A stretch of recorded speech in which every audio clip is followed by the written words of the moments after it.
அஸ்ஸலாமு அலைக்கும் வரஹ்மத்துல்லாஹி.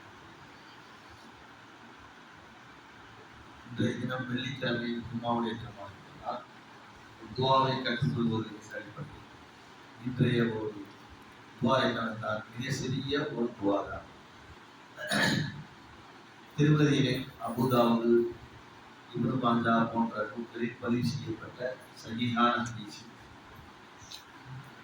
ஒரு தடவை அபூபக்கர் ரலியல்லாஹு தஆலா அவர்கள் ஆட்சி காலத்தில் மெம்பரிலே ஏறி சிறிது நேரம் அழுகின்றார்கள்.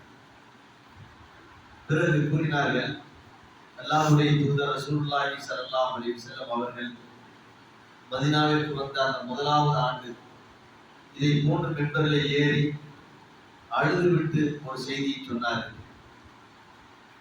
அந்த செய்தி என்னவென்றால், சலுல்லாஹுல் அஃப்வ வல் ஆஃபியத, அல்லாஹ்விடத்தில் மன்னிப்பையும் உடல் ஆரோக்கியத்தையும் நீங்கள் கேளுங்கள் என்று கூறினார். இதுதான் ஈமானுக்கு அடுத்தது மிகச்சிறந்த ஒரு பிரார்த்தனை என்று சொன்னார். ஈமானுக்கு அடுத்து ஒரு உலகத்திலையும் சரி மறுமையிலும் சரி ஒரு சிறந்த ஒரு ஒன்று என்னவென்றால் அல்லாஹ்வுடைய மன்னிப்பு. இது மறுமை. அதற்கடுத்து உலகத்திலே ஆரோக்கியம். இந்த இரண்டும் மனிதனுக்கு மிக அவசியம் என்று நபிகள் ஸல்லல்லாஹு அலைஹி வஸல்லம் அவர்கள் சொன்னார்கள். ஏன் அழுதுவிட்டு சொல்ல வேண்டும்? அவ்வளவு முக்கியத்துவம் வாய்ந்த ஒன்று. நாளை மறுமையில் அல்லாஹ்வுடைய மன்னிப்பு இல்லாமல் என்ன செய்யாது, நம்முடைய பாதங்கள் சொர்க்கத்தை நோக்கி செல்லாது. இந்த உலகத்தில் வாழும் பொழுது ஈமானையே இழக்க வேண்டிய சூழ்நிலை எல்லாம் வரும்.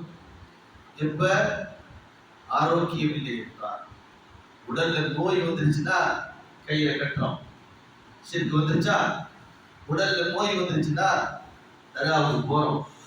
ஷிர்க் வந்துருச்சா, உடல்ல நோய் வந்தால் வறுமை வந்தால் சலாமத்துங்கிறது அடுத்து சலாமத்துக்கு சொல்லுவாங்க.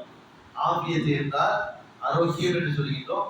ஆரோக்கியம் என்பது பொருளாதாரத்திலும் ஆரோக்கியம் இருக்க வேண்டும், உடலிலும் ஆரோக்கியம் இருக்க வேண்டும். அதுக்கு சலாமத் அப்படிங்கிற அர்த்தம் கொடுத்தலாம். அப்ப எல்லா விதமான பித்னாக்களிலிருந்து அவர் நிம்மதி விட்டு இருக்க வேண்டும்.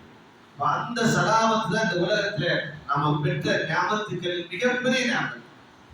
வறுமை இருக்கக்கூடாது, நோய் இருக்கக்கூடாது. எல்லாம் வரலாம், அதுக்காக சுத்தமா போலீஸ் வாழணும் என்ற அர்த்தம் அல்ல. இவைகள்லாம் வரலாம். ஆனால் வந்தாலும் எங்க கொண்டு போய் தள்ளிடக்கூடாது, ஷிர்கின் பக்கம் தள்ளி விட்டுறக்கூடாது. ஒரு மனிதனுடைய வறுமைதான் எங்க நோக்கி தள்ளும், ஷிர்கை கொண்டு போய் விடும். ஒரு மனிதனுடைய ஆரோக்கியம் இன்மைதான் அவனை ஷிர்கில் கொண்டு போய் விடும். அதனால்தான் அவர் என்ன செய்கிறார்கள், திராவிடர்களுக்கும் கைது வந்திருக்கிறது. கல்லாப்பட்டியில இரும்பு சம்பளத்தம் வந்துருச்சு, கல்லாப்பட்டியில போடுறது, கடை அடைக்கும் போது கருப்பூரத்தை பொருத்தி வச்சு தீபத்தை வைக்கிறாங்க. எதுக்கு இதெல்லாம் என்ன காரணம்? வியாபாரத்துக்கு நஷ்டம் வந்துடக்கூடாது. எல்லாம் பொருளாதார சிக்கல். அதற்கடுத்து ஆரோக்கியமின்மை. இந்த இரண்டும் உலகத்தில் கிடைத்த மிகப்பெரிய ஞாபகம். அது அல்லாஹ்வுடைய தூதர் சொன்னாங்க, பாதல் ஈமான் அப்படிங்கிறாங்க. கைரும் பாதல் ஈமான்.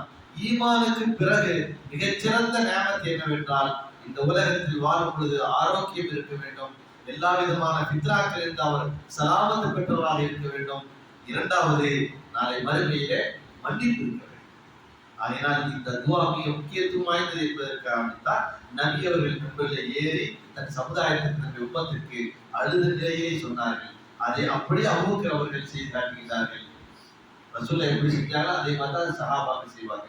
மெம்பரில் ஏறி அழுதுவிட்டு பிறகு இந்த செய்தியை சொல்லுகின்றார்கள். மக்களே, சலுல்லாஹ, அல்லாஹ்விடத்தில் நீங்கள் கேளுங்கள், அல்லாஹு வல் ஆஃபியத, இறைவனுடைய மன்னிப்பையும் உலகத்தில் இருக்கும்போது சலாமத்தையும் நீங்கள் கேளுங்கள் என்று சொன்னார். ஆகினால் மிகச்சிறந்த ஒரு துஆ, மிக சிறிய ஒரு வார்த்தை, அல்லாஹும்ம இன்னி அஸ்அலுக்கல் அஃப்வ வல் ஆஃபியத.